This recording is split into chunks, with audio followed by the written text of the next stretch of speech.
It's actually got written VIN on it. Where the We've VIN got to plate fix this thing. She's a non-runner.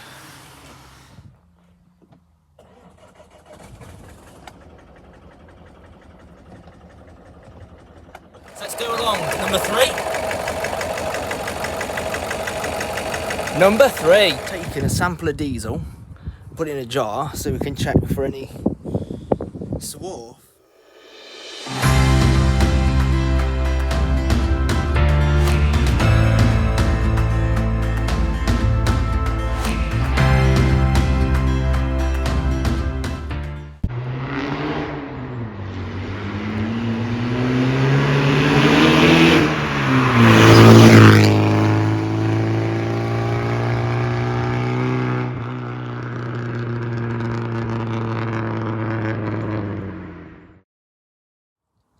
So welcome to episode 2. Where we found the injectors blocked with bits of metal, and it's time now to get the fuel pump off to inspect and potentially replace that. So to access the fuel pump, it's the same as you had before. You've got to remove the battery tray, which is 1, 2, 3 bolts. Pull the tray out, undo. So this loom here, you want to undo that plug, which is on that sensor, which is the DPF pressure sensor. You got another plug which is into that loom there, and then you'll have, you got to undo this bracket. So an 8mm bolt, and it was just there, and another one around the back here too, and then this bracket's now loose, and you've got to take that plug off, and we'll pull this wiring loom out of the way, and it'll give us better access to the pump. The other thing I did was I disconnected the vacuum line for the brake servo off of the vacuum pump, and disconnected the fuel return, and just pulled all the fuel lines out of the way just so we've got plenty of access. This is obviously the actual what's it valve that we pulled off last time. We thought that spring might have been broke, but it wasn't, it was intact. So now we're going to get the pump off, which is there, be a few more bolts around the back, and them 2 lines there, them fuel lines. So these are a bit awkward to get off. I haven't quite 100% worked out how they work because these couple are already broke. But I believe that clip comes out and then you push that down, or you push the whole thing down. That one was straightforward. That's just got 2 little things that you push in and then pull it off, like the older style 4 connectors. These ones, they're a bit awkward. But there you go, just push it in and then wiggle the pipe off. That pipe's actually quite tight, so might have to push that. Yeah, so you push that in and then it pulls off. As you can see, they're a bit awkward, but then it pulls off. And this is pretty much all the fuel lines disconnected near enough to the pump. Just have to squeeze that from under the injector wiring loom, I guess, and the injector harness, and then get down to them ones. As you can see, since the last video, we've cleaned her up. And doesn't she shine? Now, all I've done is just gave this a quick wash over. I've still yet to get all the coatings and whatnot on it, but already it's looking 1,000 times better. But I'm not going to bother going full bore detail until she's actually fixed and running, because obviously as we're working on it, touching everything and making a mess, you can already see what handprints all over the bumper and whatnot. So there's no point going over the top until we've got it done. Most of the work is done. We've just got to wait for the parts now and order them. So I'm going to run you through what the situation is, what the verdict is, what the problem is, and how you go about it. So in episode 1, the last episode, we took one of the injectors out, having suspicion it would be fuel pump failure. As Ford diagnosed, you know, obviously I questioned Ford's diagnosis a little bit. which, you know, that's what you got to do, isn't it, when you're dealing with an unknown vehicle. You don't trust someone else's diagnosis, you do your own, and you might find out it was correct. But the whole point of this, it's not about proving people wrong. It's about making sure we diagnose it correctly, and the whole point is we slash a massive number off that repair bill and do it for a fraction of the cost. So obviously we pull the injector, and what we found was the injector was clogged up with metal filings, which tells us it was indeed the fuel pump breaking down and sending metal into the system, clogging the injectors, causing them to not provide fuel, and obviously thus causing the misfire. And that's what the problem is. So the Ford quote for £3,500, or well, it was 3,300 and something, but pretty much £3,500. The idea of that quote, that's to replace the fuel pump, the injectors, the common rail, the fuel lines, the tank. Everything has to be replaced, you know, or at least flushed out and cleaned. Technically speaking, to do it properly. So the idea is we're going to see if we can slash that bill by obviously saving on labour costs, and also potentially using good but used or reconditioned parts, because most of that cost that Ford have quoted is going to come to labour to do all this work, because this is quite obviously labour intensive. It's a massive amount of work to undertake. So what we did is we've took the fuel pump off, we've took the injectors off, we've basically got the fuel system apart now, and I'll show you what was up in a second. But first, to get the injectors out, it's pretty straightforward. You just got to remove the top engine cover, you'll have access to the injectors, and then you just have Allen bolts that go in here with like a little fork. The fork sits over the injector, and the bolt goes through the fork and bolts it down. So there's the bolt hole. That's obviously the cylinder hole where the injector would go in. The injector would sit in there, and this bracket would sit across here. You'd have a fork that would sit either side of the injector and clamp it down, and you put the bolt in, that holds it down, and that's how the injectors are fitted. So to remove them, all you need is the Allen key to undo that and pull it out. When you reassemble them, you'll need new bolts, because these are one-time use stretch bolts. So you need to make sure that when you put it back together, you use new bolts, and you also do it to the correct torque setting, because you don't want it to be leaking, you don't want it to be loose and pop out, and you don't want to over tighten them because they're extremely easy to snap off. And if you do that, it'd be a very bad day, because that's a head off job. Oh well, I mean, I suppose technically you could do it there, but you'd want to get the head off to make sure nothing goes down the bores. So the injectors are really easy to get out, like I say, like that. And you've got a 17mm nut for the fuel rail. I think I showed you, I can't remember how much I showed it, but I think I showed you in the last episode. To remove the common rail is bolted on here with 1 and 2 bolts, and all you do is you disconnect the fuel line off the front here and undo all 5 fuel lines. You may be wondering, why is there 5 fuel lines if it's a 4-cylinder engine? But one of them's still there, as you can see. And we've got 1, 2, 3, 4 injectors out. And actually, I've just noticed, here's the little fork bracket I was on about. So if the injector was in there, that sits like that. So that clamps around the injector, and your bolt goes through and holds it down. Now, also you'll notice a lot is you'll see Citroen and Peugeot logos absolutely everywhere. So you can see there we've got FOMOCO, or Ford Motor Company, and then Peugeot Citroen.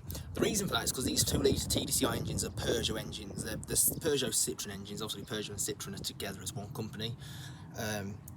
And they build these engines. Ford have used these engines for years. You know, the older S-Maxes and Galaxies, the Mark 1 S-Maxes and the Mark 3 Galaxies, you know, the 2-litre TDCi in Fords, this engine, and the 1.6 TDCi, and the 1.4 TDCi, I believe the Fiestas had, are all Peugeot engines. The only diesel engine that Ford used that was made by themselves was the old 1.8 TDCi, and that ran from mid-1980s up until 2010, went through various revisions. I'll talk about that engine. I'm going to do a whole video to talk about that engine at some point, because I really like that engine a lot. I'm a big fan of that engine. So I'll do a whole video to talk about the 1800 TDCi another day. But for now, we'll talk about this. Right, so how the fuel system is set up. We've got these 2 pipes coming from down the back of the engine bay, and these are the pipes coming from the tank. This black one is the fuel coming from the tank. So fuel flows through here, into the filter, which I've currently got the housing backwards, but we'll just ignore that for the moment. Into the filter, it then goes out of the filter, into this pipe, along this pipe, which would be bolted up there, and then down to the back of the fuel pump. To remove this pipe, just unclip it off the fuel pump, unclip it off the fuel filter, and undo those 2 bolts, and then you can lift it out and away. So once fuel has now come in from the tank into the filter, out of the filter into the pump, it then comes out of the pump through this port there and comes out here. And that's why we have 5 ports on the common rail, because this one is the high pressure coming from the pump, and then your other 4 ports across here go to the injectors.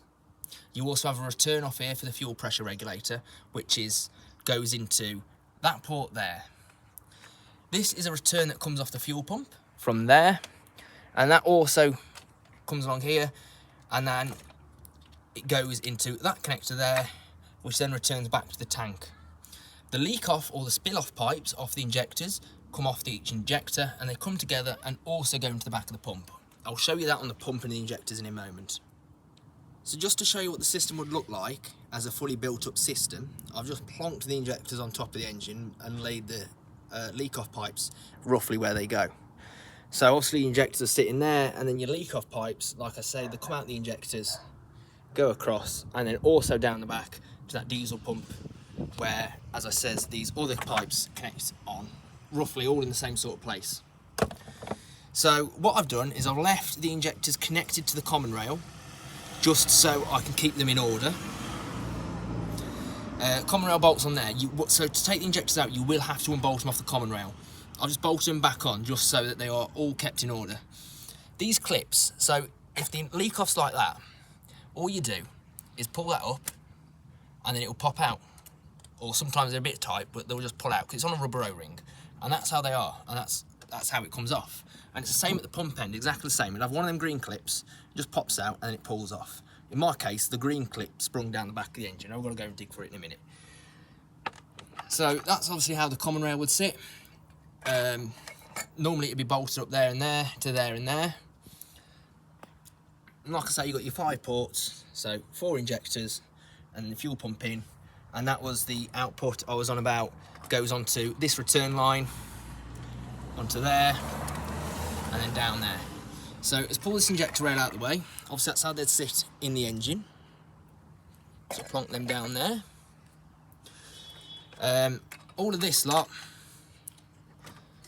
as I said earlier, I've just pulled this to the side to give me access, and that vacuum for the brake servo. It's got its own individual port for the brake servo, which comes off there, and that pipe just runs along over to the brake servo.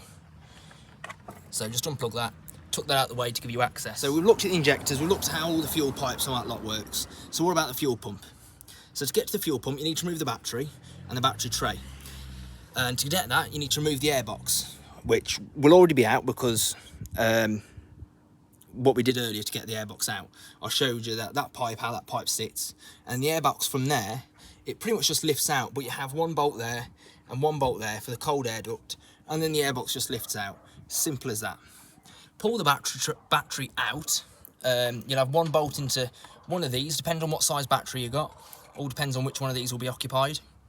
And you just have a little clamp that sits in there and clamps down the battery like that. So you want to do that, slide the battery forward, disconnect the battery, and then you've got 1, 2, somewhere around here, there's 3 bolts for the battery tray. I think I showed you these earlier. So we'll just pull that out of the way. And then we've got the boost hose. So this boost hose, or intercooler hose, or charge pipe, whatever you want to call it, I've just undone the clamp off the turbo there, and I've undone the clamp there, and you've got 1 bolt and 2 bolt, which is there, and this whole thing can be wiggled out. Now I decided to undo the pipe there because on the earlier models, that little pipe that goes from the turbo to the solid pipe is prone for splitting. So I thought, while we're working down here, I can already see and have physically inspected that that pipe and that pipe are okay. And I thought, for the sake of how we got it all apart, may as well just check that this hose is okay, because may as well do it now while we've got good access to it. And if I flip it over, it's coated in oil. So that means it's leaking, or it's starting to leak. And if you look at the edges, you can see under the clamp it's just starting to split. It's not quite split yet, it's not really creating a boost leak yet, nor is it making an engine light yet. But eventually, it would do, if it was left long enough. Now again, oil in boost hoses, you'll always have a little bit of oil in them. You know, again, people freak out, oil in the intake, turbo's knackered. No, because of how the oil breather is, and this is a great engine to show you on. I don't have the intake pipe at the moment, but there's your oil breather, your PCV valve, okay? So when the engine's running, it's going to be creating crankcase pressure, and that needs to ventilate somewhere. So it ventilates out of here. On petrols, that goes straight to the intake manifold, it just gets burnt off in the intake manifold. So if you've got a turbo petrol, because the PCV is connected directly to the intake manifold, all your boost hoses and your intake pipes shouldn't have any oil in them. However, because of how a diesel works, the PCV valve connects to the air intake before the turbo, which means all the oil vapours that get burnt off go through the turbo, out the turbo, and through all the intercooler pipes, through the intercooler and through the engine. And what will happen is, as them oil vapours get sucked through, they'll condense and start sticking to the walls of the pipes and the intake manifold and the turbo. So on a diesel, turbo diesel, it's normal to find oil inside the pipes. So when you see oil leaking out like that, that's indicating that there's a little boost leak starting. And that's how you can easily identify a boost leak on a diesel. But again, I digress. Fuel pump sits there, okay? There's 3 bolts that hold it on, like I said. So that's where the high pressure line sits, because that's bolted down to the engine, or it's secured to the engine somehow else. So that would sit there. 17mm, undo that. Fuel line clips in there. Return line clips in there. And so does your leak-off pipe. They all clip there. So it's all easy to see. You can see exactly what's going on all around there. Or you can see where all the pipes are going, because they're all together, so you can't really miss them. But once you've got all of these out of the way, like I say, I just completely disconnected everything, so I've got it all completely out of the way, because it's literally no effort to completely remove them like that. So I can put them to the side, and it's a bit more room to play with, isn't it? So to get to your fuel pump, which bolts up there, as I say, you need to have a battery tray out, and then 1, 2, 3 to undo, 13mm. So you've got 2 bolts and 1 nut onto that stud. That's all that holds your fuel pump in. You've also got an electrical connector. Now I think I showed you the bracket earlier, but there'll be a bracket that sits around the fuel pump. I haven't got it to hand at the moment. And you'll have 1, 2, and then a 3rd bolt goes into the fuel pump, little 8mm or 10mm, I can't remember. So you take that off, and then I know I showed you this electrical plug earlier, there, which comes out the back of the fuel pump. And once they're all off, you can pull the pump off. Now remember when I showed you that spring earlier? Goes in the front of there. Well, this is where it gets interesting. So as you know, we pulled the spring out and it was intact. So that wasn't the problem. However, there's the pump drive, which is driven off the camshaft. Look inside of there, and what you can see is the cam lobe. So the way these pumps work is the camshaft, the actual exhaust camshaft on the engine, turns this drive cog, which turns a spindle inside the pump, which has a cam lobe on it. And then you've got a little roller bearing, which sits inside of there. And then that actuates on this plunger. So the way the pump works, engine turns that cam turns round, and that cam keeps pressing on that follower. The follower keeps pressing on this valve, like the valve would do in a car on an engine, an intake valve or an exhaust valve, same sort of setup, but instead of pumping or letting air in and out of the engine, it pumps fuel out of there, and that's what builds the pressure.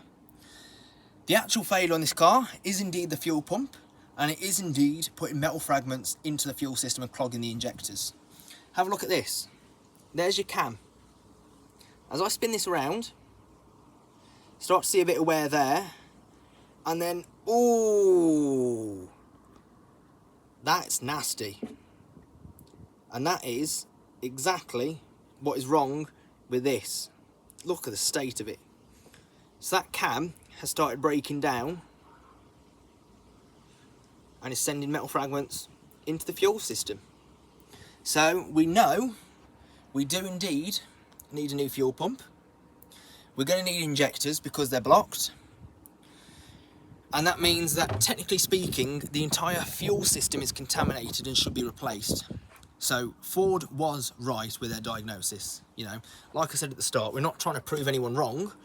We're making our own checks to ensure that we are digging down the right hole. Because the last thing you want to do is just assume, you know, you bought this car. We could have just assumed, go, yeah, well, Ford has said it needs a fuel pump. We ripped all this off, put a new pump on it, and it would be no better. You know what I mean? That was always a potential possibility, which is always what I say, why you do your own diagnoses. It's not for proving other people wrong or whatnot. It's just to make sure that you are going down the right path before you get too deep. So, yeah, fuel pump failure. So what we're going to do is the whole fuel system's going to get flushed out and cleaned. We have new injectors fitted and a new fuel pump. And luckily, because these are such a common engine, you know, this 2-litre TDCi, also known as the Peugeot or Citroën 2-litre HDI, is an extremely common engine used in millions of different models of cars, vans, etc. So finding parts isn't too hard for them. You know what I mean? They're readily available because so many different vehicles have cross-compatible components because it's all the same engine and drivetrain like. So that's not a problem. However, what has caused that fuel pump to fail? Ooh, that's a good question. There's an extremely good reason why I've asked that question. What has caused this fuel pump to fail? Because fuel pumps shouldn't just die like that. You know what I mean? This car's done 115,600 odd miles. That's not age for a fuel pump to just die. Because at the end of the day, it should last a lot longer than that. And not only that, these engines in general are renowned for doing ridiculously high mileage. Some people, anything more than 70, 80,000 miles is high mileage. But in all honesty, with these engines, that's not actually the case. Because these engines do extremely high miles. I've seen plenty in extreme excess of 200,000 miles. I've seen several I've seen many do over 300,000 miles. I've even seen them do over 500,000 miles. I've seen a couple do 1,000,000 miles without having fuel system replaced or even extensive repairs. You know what I mean? They're not an unreliable engine. They're not unreliable system. Something has caused this to die. And why might that be? Well, the way diesel fuel pumps work is they rely on the fuel for lubrication. There's nothing lubricating the fuel pump other than the actual fuel going into the car. Diesel engines were never intended, they'll run on pretty much anything. However, modern diesels are a little bit different because tolerances are extremely tight. So, for example, if you take a diesel engine of my car's era, i.e. pre-2000, where it's mechanical injection and it's got a distributor pump on it, they will run on absolutely anything. And it used to be common years ago to run them on cooking oil, when you could get cooking oil for cheaper than diesel. That used to be a common thing to do. Or anything oil-based, people would stick in the tanks and run it on that. Oil change, old engine oil, stick it in the tank, it'll run on it happily. Diesels will happily run anything oil-based. However, there is a limit. On our old mechanical diesels, like I say, they're really durable, they'll run anything all day long and they'll be happy as Larry. These modern common rail diesels, that's where the fuel pump has one output and provides a constant pressure and a computer controls the injectors. Obviously the mechanical distributor type pumps, there are 4 ports coming off the back of the diesel pump, and the diesel pump individually controls each injector like a distributor would do on an old petrol, hence why they're called a distributor pump. Now these common rail pumps, as I say, they're a little bit different.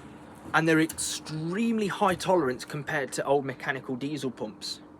So the wrong fuel and they don't like it, you know. I wouldn't run a post 2000 diesel on anything other than diesel. It will kill it. But if it's got an old mechanical distributor injection pump, go ahead, it'll run on absolutely anything.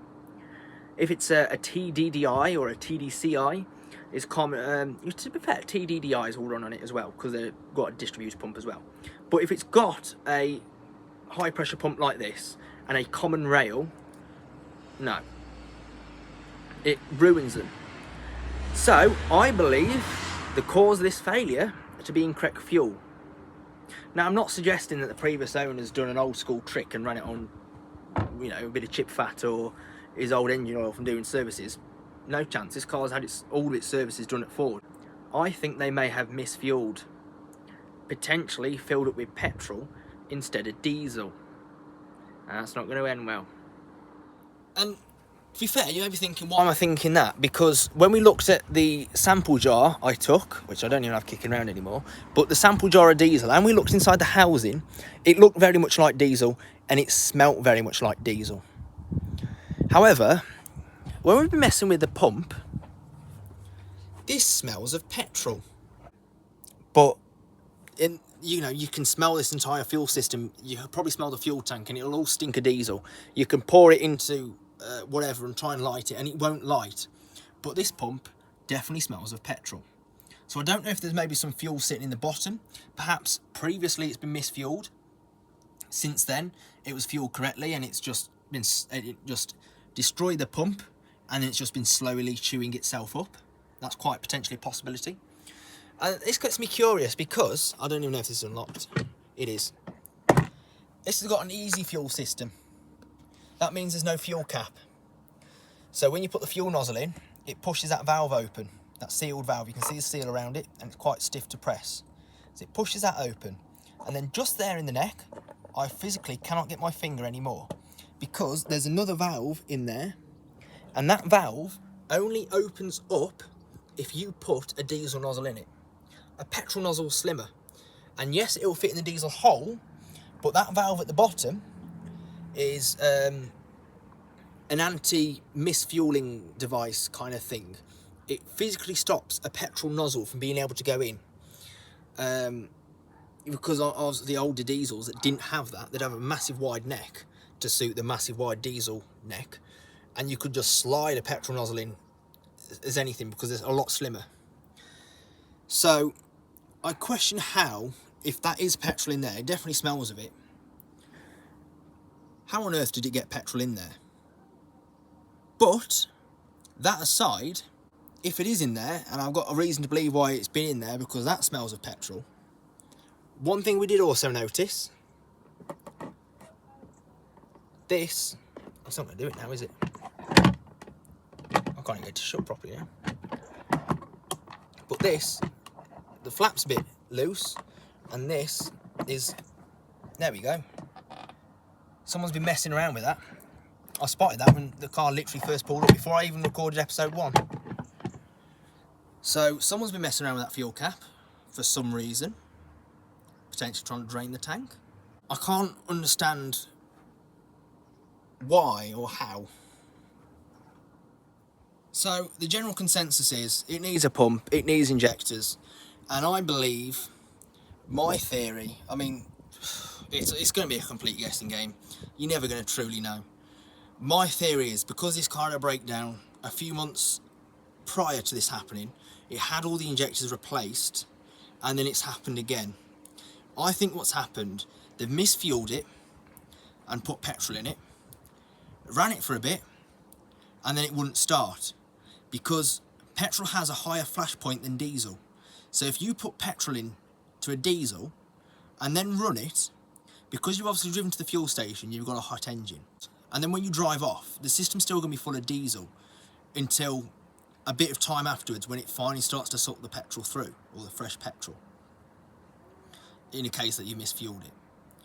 By the time you've got down the road, what's going to happen is it will start running on petrol. And because, like I say, a diesel will run on anything, diesels will indeed run on petrol. They don't like it, but they will.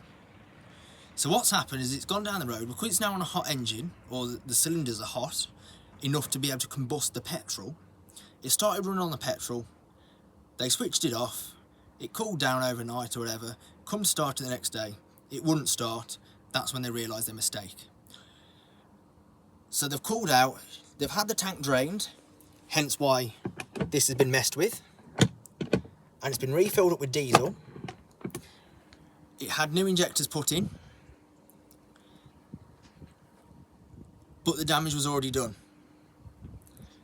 And while it was being driven on petrol, the pump picked up, started scraping the pump to death, and then once the damage had happened like that there, it's just been slowly eating away at itself over time ever since, until the point it's blocked the injectors up again. So I don't think this is now got contaminated fuel in it. I think this is a case of this is an old misfuel, and it's just suffering the consequences now. Because you tend to see that with diesels, when people miss fuel and put petrol in them, you tend to find they'll drive absolutely spot on for a while. You know, you can drain them out, refill up with diesel, bleed it all up, and away they'll go. And they'll go quite happy for a few thousand miles more. And then they'll either give up, or they'll just carry on for the rest of ever.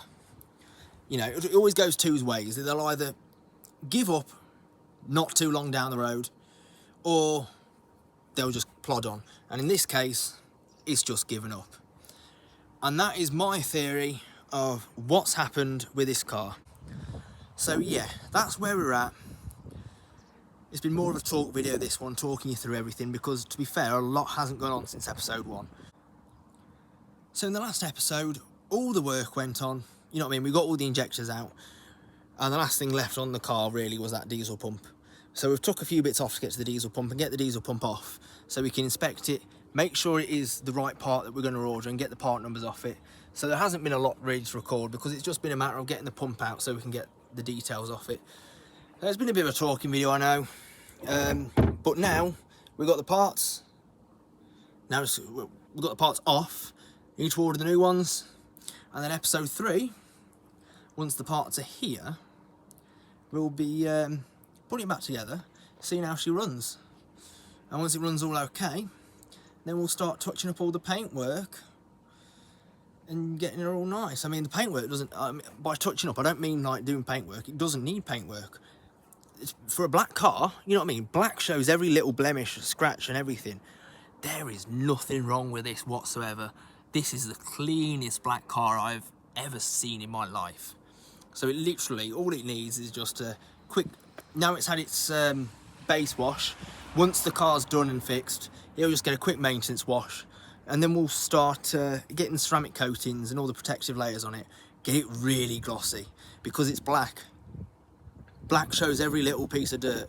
So if you can get the black to stay clean, because black cars are hard to keep clean, by using ceramic coatings and stuff like that, they stay clean for longer, and it's easier to wash off. You know what I mean? You put a ceramic coating on your paintwork, it will last about 12 months, and what it means is all your dirt won't stick to the paint. It will literally just rinse off with chucking a bucket of water over it, and it will rinse all the dirt off. And not only that, it makes it look so glossy and clean. But I'll talk about all the detailing when we do an episode for detailing, once we've got her running. But that's it for now. Stay tuned for episode 3, where we put it back together and see how she runs. Until then, see you guys next time. Ta-da.